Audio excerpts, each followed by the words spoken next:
I'm Yair Pinto, and welcome to a special broadcast of Boots on the Ground. Late Wednesday evening, the United States and Qatar announced that an agreement has been reached for a ceasefire in the Gaza Strip, accompanied by a release of Israeli hostages as well as Hamas terrorists held in Israeli prisons.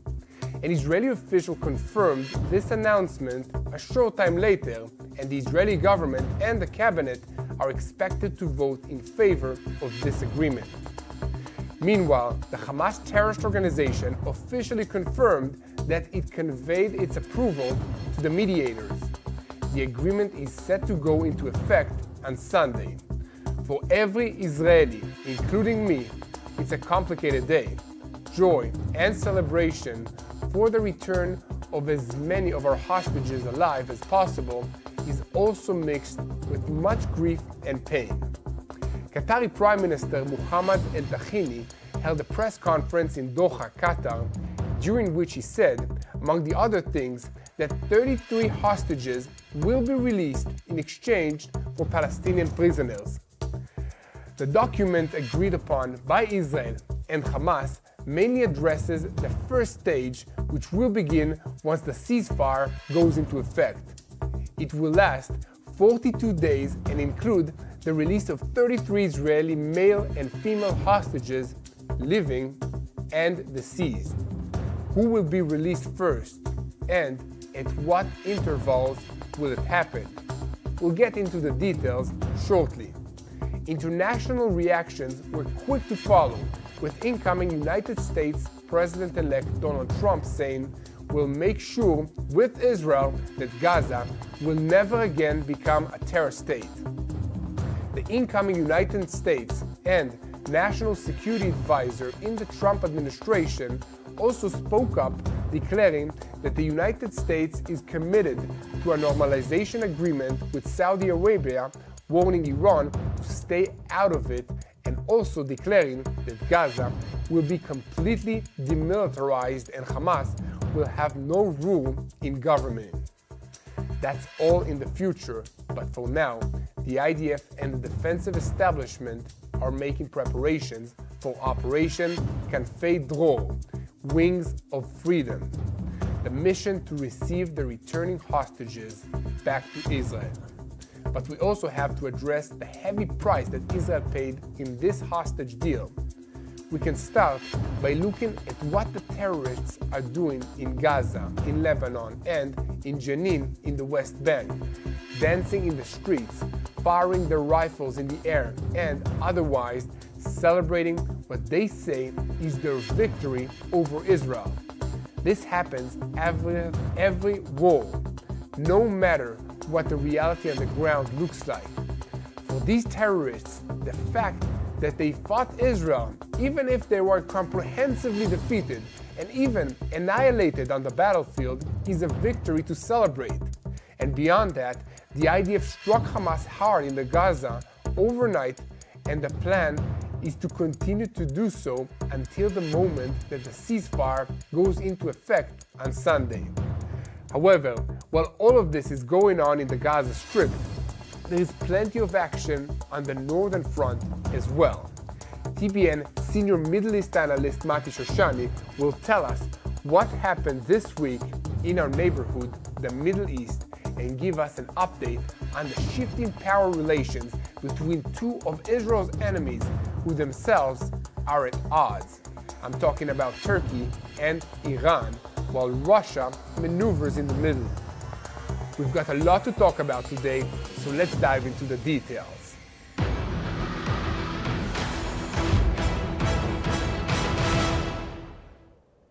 I'm Yair Pinto, and this is a special live report of Boots on the Ground, bringing you what's happening in Israel on day 467 of the war with Hamas, Hezbollah, the Houthis in Yemen, and the Shiite militias in Iraq. All of them are taking their orders from the Islamic Revolutionary Guards Corps in Iran. A moment before we begin, I'd like to invite you to hit the subscribe button so you're always tuned to the truth in real time and never miss another episode of Boots on the Ground. We at TBN Israel work day and night to bring you the truth about what's happening in Israel, and we need your support to continue spreading the truth, and we need you to pray for the situation. You can donate to us through our website, tbnisrael.com/give, or via the donation button here on YouTube, so we can keep sharing the truth together. The ceasefire agreement, whose main points we'll get into shortly, forms the blueprint reached through Qatari, American, and Egyptian mediation.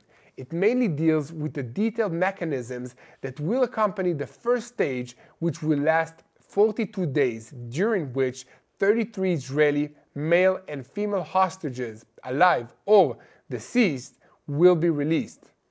This ceasefire can, on the one hand, form the basis for ending this war, or, on the other, contain with it the loopholes that, in a few weeks, could lead to the collapse of this agreement. In any case, these are the details of the expected ceasefire agreement as reported by foreign publications. Prisoner and hostage exchanges will begin on what the agreement defines as day one, the day the ceasefire enters into effect. However, at this stage, it is not yet known when exactly the ceasefire will take effect. Additionally, Israel and Hamas agreed to restore calm that will lead to 4 objectives. 1. A permanent ceasefire. 2. The withdrawal of Israeli forces from the Gaza Strip. 3. The reconstruction of Gaza. And 4. Opening the crossings and easing the movement of people and transfer of goods. Below are the clauses of this agreement, according to the principles drawn up for the 3 stages. First, the agreement between Israel and Hamas, mediated by Qatar, the United States, and Egypt, focuses on the gradual release of Israeli hostages in exchange for the release of Palestinian prisoners and a temporary ceasefire. The agreement is divided into 3 phases, lasting a total of 126 days. In the first stage, the IDF will withdraw from the Netzarim corridor and redeploy 700 meters into the Gaza border area. This maneuver will be carried out in stages to ensure a complete ceasefire on the ground.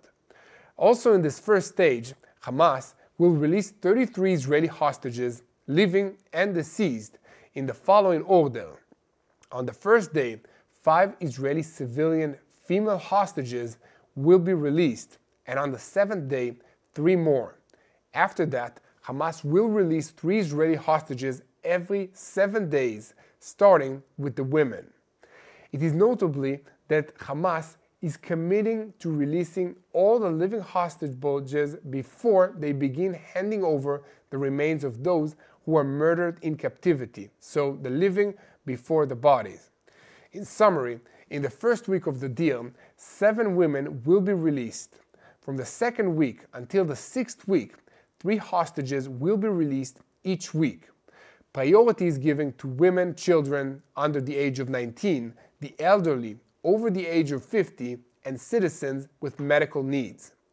Any shortfall in the number of living hostages will be made up of returning remains of those who were deceased. For every Israeli civilian or child released, Israel will release 30 Palestinian prisoners, and for every female soldier hostage, Israel will release 50 Palestinian security prisoners that were convicted of terrorist acts against the State of Israel. Prisoners will be released based on lists submitted by Hamas, with priority given to inmates serving lighter sentences on the matter of humanitarian aid. It was agreed that 600 trucks of aid will enter daily, including fuel, medical equipment, and items for reconstruction.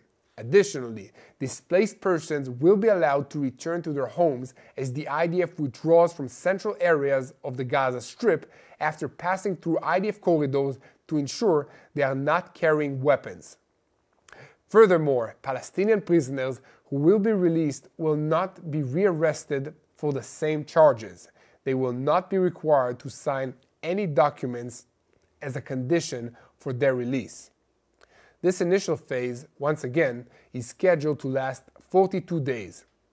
During this time, further negotiations will be held over continuing the release of remaining hostages and a continuation of the ceasefire, as well as moving on to the second phase of this agreement. The full withdrawal of the IDF forces from Gaza is being demanded as part of the permanent ceasefire agreement. An expansion of humanitarian aid deliveries is also expected, and there is the possibility on the table of evacuated wounded and sick through the Rafah crossing for outside treatment in humanitarian cases, a route that Hamas has in the past used for smuggling weapons via ambulances and medical equipment. And then comes the third stage, during which the plan is for Hamas to return the physical remains of those hostages who have been murdered in captivity.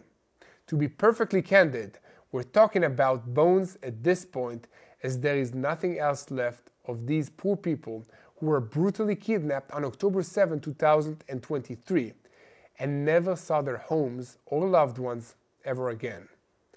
After this has been finalized, the reconstruction of the Gaza Strip will commence, including civilian infrastructure, homes, and facilities that have been destroyed under the supervision of international states and organizations. This supervision is meant to prevent Hamas or any other terrorist group from misusing construction materials to build tunnels, bunkers, and underground weapons facilities instead of homes, schools, and medical facilities.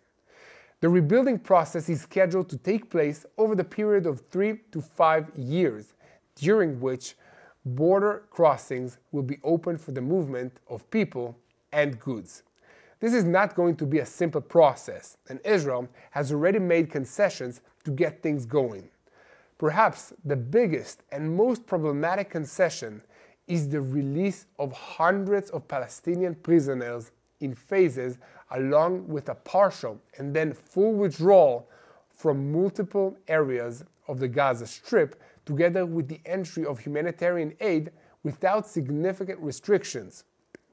This last concession is particularly problematic, as Hamas will be able to use this flow of humanitarian aid to frighten its grip and tighten the grip of the civilian population and recruit young boys to become their new fighting force. These are the two main challenges that Israel faces going into this new era, trying to prevent Hamas from rearming and rebuilding their terrorist capabilities so they can attack Israel again in the future. The means and the motivations to attack Israel is what brought us to the massacre on October 7th in the first place. However, the agreement offers hope to the families of the hostages, even as it requires us to make a major sacrifice. Yet much depends on Hamas's precise fulfillment of the conditions and on close supervision by the international community, primarily the United States. On that note, United States President-elect Donald Trump posted a comment Wednesday declaring that we will work side by side with Israel to ensure that Gaza will never again be a safe place for terror. He also took credit for the agreement, saying it could have happened only as a result of our historic November victory, since it signaled to the entire world that my administration will seek peace and negotiate deals to ensure the safety of all Americans and our allies. I'm excited that American and Israeli hostages will return home to reunite with their families and loved ones. At this point, I must highlight the fact that we still don't know who among the hostages is alive and who will we receive as a dead body. Hamas, for its own reasons, refuses to provide clear information, and that's exactly where I say bluntly, I don't believe a single word coming out of their mouths. It's an organization that deceives and manipulates. That's the core of what it does. They lie to their friends, their enemies, and worst of all, they lie to themselves and to the Palestinian people. They tell themselves that despite the great military pressure Israel brought upon them, supported by the superpower United States, they dragged out the process, continued firing rockets at Israel, continued recruiting new fighters, and, in general, did not admit defeat. They tell themselves that all this adds up to a great victory in this war, and the worst part is that they will present this as proof to the next generation that continuing to wage war against Israel will not only be possible, but glorious.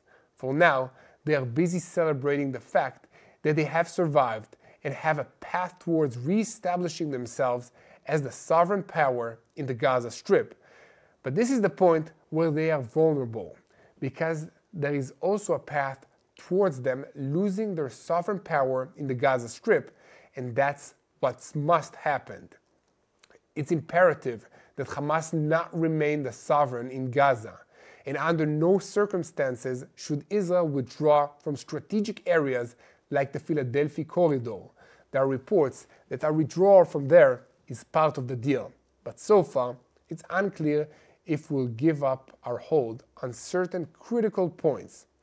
Hamas isn't giving straight answers. They stall, and manipulate. The only reason we've even gotten this far with them is the pressure that was put on them by the mediators. The American pressure on Qatar was significant, as the United States made it clear to Qatar that if it didn't push Hamas to be flexible, it would face major sanctions and economic threats. Qatar has been Hamas's main funder, giving them billions of dollars over the years, and the threat to stop sending that money weighs heavily on them. But still, in the end, we're talking about a cynical and brutal partner that's not afraid to use any card to buy time and obviously to gain power. On that note, this is a good place to remember that according to reports, Israel will release over 1,000 terrorists currently being held in prisons in exchange for these 33 Israeli hostages. Celebrations over this release of murderers and thugs are already taking place in the Gaza Strip over the signaling of the agreement. Footage from Gaza shows hundreds of residents taken to the streets, dancing and firing gunshots in celebrations of the emerging deal. Chants heard at some of these streets parties include "We are the men of Muhammad death," together with the ever-present Allahu Akbar chants. All I can say is that this is obviously going to be a long journey, filled with tears and disappointments. There will be more glitches, there will be tense anticipation, there will be crises, and there will be prayers. I have no doubt that along the way we'll discover that hostages we so hoped were alive are no longer with us. We'll cry a lot with the families, our hearts will skip a beat with the mothers and fathers, the brothers and sisters, and will emerge from this story exhausted, drained, in pain, but whole. This deal is unbearably difficult. The price we're being forced to pay for our hostages is high, but necessary. On the plus side, we can say with certainty and conviction that Israel won this war. It was not an old-fashioned absolute victory with our soldiers raising the flag over the enemy capital city, but by achieving our main strategic goals and massively degrading our enemy's ability to threaten us in the future, we achieved a major victory. It's worth remembering that on October 6th, we went to sleep a deeply divided country with serious people warning that we might be on the brink of a civil war.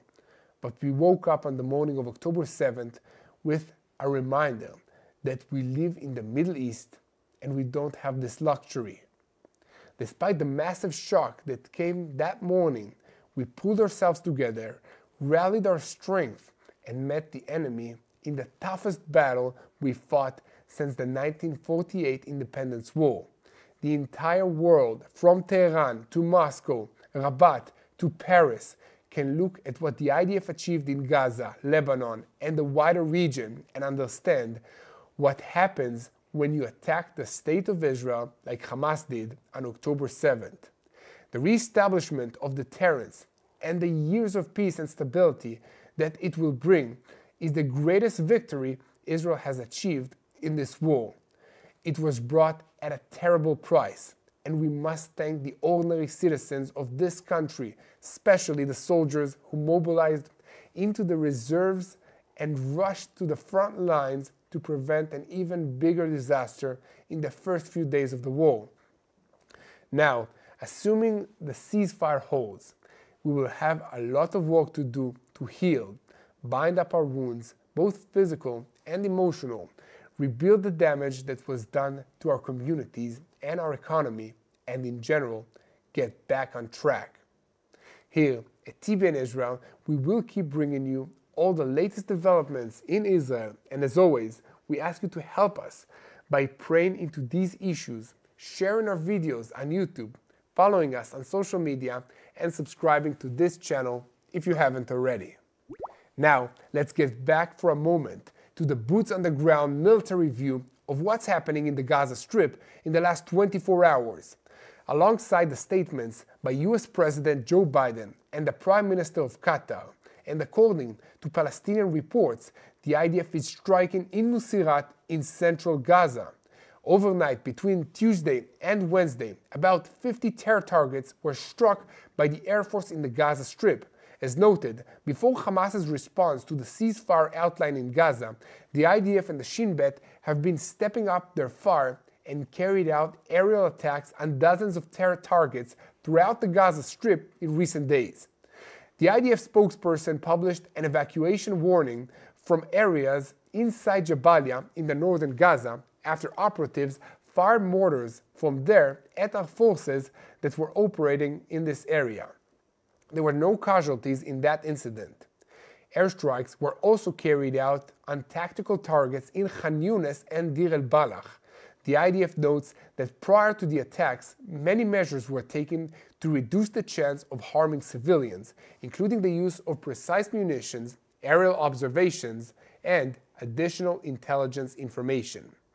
Amidst all of this, within the senior political and military echelons, there is deliberate ambiguity surrounding the issue of the day after the agreement that was reached Wednesday night, and the continuation of fighting against Hamas, even at the end of Phase B, the final stage of the hostage deal. But from the perspective of the commanders taking part in the long and slow mission, it is clear that it will be necessary. Given Israel's resounding silence, and according to numerous foreign reports that have not been denied in Jerusalem, plus assessments by foreign officials who were in the know, Israel has responded favorably to Hamas's demand to effectively end the war, although major combat operations were wrapped up months ago. The IDF will withdraw in Phase B from the Netzarim dividing corridor, from the Philadelphia corridor bordering Sinai, and from the new dividing corridor in the northern strip between the city of Gaza and Jabalia, Bet Hanun, and Bet Lahia, in the area where the 162nd Division currently operates. However, in the defense establishment, they believe that Hamas or rogue organizations in the Gaza Strip will act in a way that provides a pretext to resume fighting in any scenario, even if not immediately, and even in Phase B if it's carried out. At the end of the full agreement, forces will in any case remain in a buffer zone about 1 to 2 kilometers wide on the Gazan side of the border. Most of the preparation of the buffer zone above ground has already been completed, and now residents living in the western houses of Kibbutz Nachal Oz or in the southern part of Moshav Netiv HaSara see far fewer Palestinian houses and buildings that they used to in Sajaiya or in Bet Lahia. The remaining task to complete the buffer zone is invincible to the eye, and the approach tunnels to the underground barrier on the border that still need to be undercovered and destroyed mainly in the southern part of the Gaza Strip. So the Southern Command's engineering forces deal with this every day and will continue even on the day after the agreement. Currently, Hamas is at a low point after 15 months of battle with the IDF. They have been reduced to their lowest point ever. That is thanks to the activity of the IDF fighters, the thousands of commanders and soldiers who were wounded in maneuvers, and more than 400 fighters who were killed in action during these combat operations in the Gaza Strip. Hamas's ability to command and control at the battalion or brigade framework level has been damaged. Most of its commanders have been eliminated, and its major factories for producing weapons on an industrial scale have been destroyed.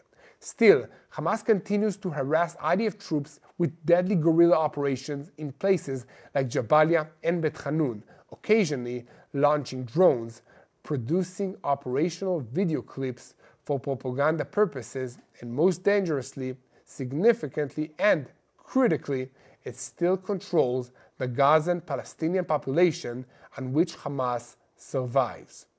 Geographically, Hamas is left with 2 battalions that the IDF did not maneuver against at all in Nusirat and El Burij in the center of the Gaza Strip, possibly because the hostages are there. Hamas has also renewed moderate-scale military capabilities in the large city of the Gaza Strip, Khan Yunis, where the IDF has not returned for more than half a year. Also in the city of Gaza itself, north of the Netzarim dividing corridor, Hamas has shown signs of recovery, and under the cover of about 100,000 Gazan civilians who remain in the city with its large neighborhoods, particularly in ruins. I repeat, in the agreement that was reached last night and will likely be signed today, there are 3 major drawbacks from an Israeli point of view. The first is that it does not guarantee the release of all the hostages, only that of 33 Israeli hostages, living or dead, who will be returned in the first stage. Hamas is still conditioning the release of the hostages and young men in its hands on a complete cessation of the fighting, and so far, Israel has not committed to that. The matter will only be discussed towards the second stage of implementing the agreement. The IDF will now have to take these facts and plan the defense and the fire policy for 2 main possible scenarios. One scenario is the first stage of the agreement. It happens if the agreement is carried out by the parties as written, and at this end, the IDF will prepare to defend southern Israel inside an area within the Strip and also on the Israeli side of the border. In the event that no permanent ceasefire is reached, that will be the defensive line from which the IDF will from time to time conduct raids into the Strip to thwart hostile actions by Hamas and attempts to rebuild its military force. That means that the war will continue with Hamas holding Israeli men, youth, and soldiers, and apparently Hamas will still try to carry out abductions in the future. In any case, for now, but only for now, Israel has not achieved the war's goal of toppling Hamas's role in the Gaza Strip, but it has saved at least the lives of some of the hostages, and the achievements justifies considerable concessions and taking risks. Now, once again, before we move on, I will invite you to click on the subscribe button so that you never miss another episode of Boots on the Ground. We definitely don't want to miss the next part in which TBN Israel's senior Middle East analyst will step back and give us a broader view of what's happening in our neighborhood, the Middle East. So Mati, take the report from here. This week, Iran's been making headlines again. But is it real strength they're showing, or just a way to mask their vulnerability? Iran went big, showing off its underground missile city and a new drone called the Radwan on state TV. IRGC commander Hussein Salami strutted through the facility with missiles supposedly stored 500 meters underground. This flashy reveal comes after Israeli airstrikes in late 2024 left Iran's air defenses in bad shape. While it looks like power play to rebuild their defenses, it also raises the question, are they desperate, or is this a calculated move to regain influence in the region? So how do we need to look at Iran's new move? Is this a new technology, or are they playing a game of long-term negotiation against Israel and the Americans? Well, I'd say it's both. They're doing two big things here. One of them is they're speaking internally.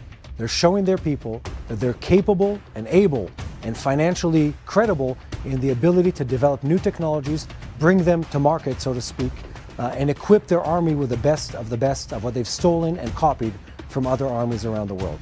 But they're doing something else. They're also speaking to the Israeli audience and the American audience. And what they're saying is fine, if you want to negotiate, here's what we have. We have the new drones, we have the bunkers that you can't reach even with your biggest Moab bunker busters. Even with the best air force in the world, you won't be able to demolish or bring down everything we have. And, this is another big thing, they're putting a whole lot of chips on the negotiation table, prepping for what they know is coming with a new Trump administration. Looking at all of this technology, one asks himself the question of, is Iran actually comparable? Is it able to fight against Israel and its biggest ally, the United States of America? And the simple answer is no, they're not. But they've done a really good job of copying technology and reverse engineering drones that have fallen captive, both Israeli drones and American drones, and turning them into a simplified version that they're able to use. They're never going to win a conventional war against Israel or the United States, but they have proven to be a target that is incredibly hard to penetrate from the air. No one's planning to invade Iran on the ground at the moment, and more so, they continue to create a threat for Israel and American assets in the Middle East by having a huge arsenal of both killer drones and long-range missiles. So they are not a force that will take victory over Israel in the conventional sense of the word, but they are a force to be reckoned with. The biggest winner and the newest kid on the block is Turkey in the new Syria story. With Assad out of the picture and Iran's interest within the country of Syria dramatically diminished, the biggest benefactor, the biggest win goes to the government of Turkey. And they have not been shy or slow to capitalize on exactly that. And when Israel now has to analyze its enemies from the north, from the east, from every direction, we now have a new and old, I guess, enemy in the game, which is the Turkish people. They have several agendas in this.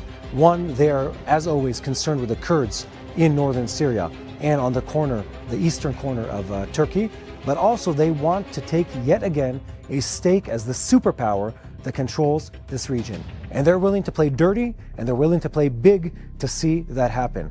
And that puts a very, very unique tilt on this entire story, where it's not just Israel and its enemies, it's Turkey, the superpower of the 18th and 19th century, now going head to head with the Iranians on the ground in Syria, with Israel trying to balance the power between the two different parties.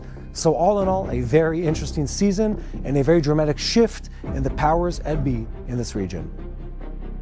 I believe that the war between the Turks and the Iranians will never move into a full-on front-to-front or government-to-government war. It's going to remain in the proxy game, which both of them have played incredibly successfully for centuries. The Iranians through the Assad regime and through many other forces such as Hezbollah in the region, and the Turks always playing that fine game of militias and the Kurds and their forces assisting behind the scenes. And that's what we're going to see play out for a considerable amount of time. And for us, the Israelis, we have to be mindful of how that affects our border. Never to let the Iranians or the Turks reach our border, but also not to upset them too much where it's our army fighting directly against theirs within Syria. Now here's a twist you didn't see coming. Russia, supposedly Iran's ally, might have sold them out. There's a report that says that Moscow turned off its radar systems during Israeli airstrikes on Iranian facilities in Syria. Yes, that's a mouthful, but that's what happened. Those strikes targeted Iran's weapon supplies to Hezbollah, and with the radar down, Iran was left wide open. Talk about awkward alliances. This move throws a wrench into Iran's game plan for the region. It also shows just how shaky its friendship with countries like Russia and China really are. More about details and convenience than loyalty. For Iran, it's a reminder that even allies might not have their back when the stakes are high. And guess who's back? With Donald Trump returning next week to the US presidency, Iran is nervous, and rightly so, about the return of his maximum pressure strategy. Trump supporters see Iran's troubles as a chance to hit harder with sanctions and stop its nuclear plans. Iran's attempts to save the nuclear deal through Europe doesn't seem to be working at all. And with Israeli airstrikes and regional tensions rising, Tehran has plenty to worry about. So it turns out that more than 4 years ago, Donald Trump was 100% correct about his stance on the Iranians. He pushed for a very hawkish, a very hard line against the Iranian government and their nuclear program, which was something that the international community strongly opposed back then. And here we are, multiple years later, only to find out that he was 100% correct in that. And the Iranians, who are deeply concerned about another Trump presidency, and rightly so, have cause to be concerned, and the Trump administration has cause to show more force and more of a strict agenda with the Iranian people. And that plays to Israel's benefit. We want to make sure that the Iranians don't make a push towards the bomb. We want to make sure that whatever pressure the Americans and the international community and our Air Force can put on them, we put all at once. Because in a nuclear Iran is an impossibility for the people of Israel. It's something we simply cannot live with. So whatever Trump is willing to do, however hawkish, however strong he is on the Iranians, that just plays to our benefit. And my hope and my prayer is that for the Iranian people, it topples their government, it weakens them to the point where they abandon the nuclear plan and focus more on building a country worthy of the people of Iran. So what's the takeaway from all of this? Iran's making bold moves, but the cracks are showing. Whether it's flashy missile cities, sneaky drone deals, or awkward friendships with supposed allies, Tehran's trying hard to stay relevant. But with Israel pushing back, Turkey watching like a hawk, and even Russia playing both sides, Iran's got its hands full. The Middle East is a high-stakes game, and right now, it feels like Iran's playing catch-up. Stay tuned, this is one story that's far from over. Now back to you, Yair Pinto in the studio. Thanks, Mati, for clarifying the details for us. Before we move on to the rest of the fronts facing Israel, here at TBN Israel, we work hard to bring you in-depth articles and regular updates, so visit our news site, tbnisrael.com, the site that gives you a direct view of the truth about Israel.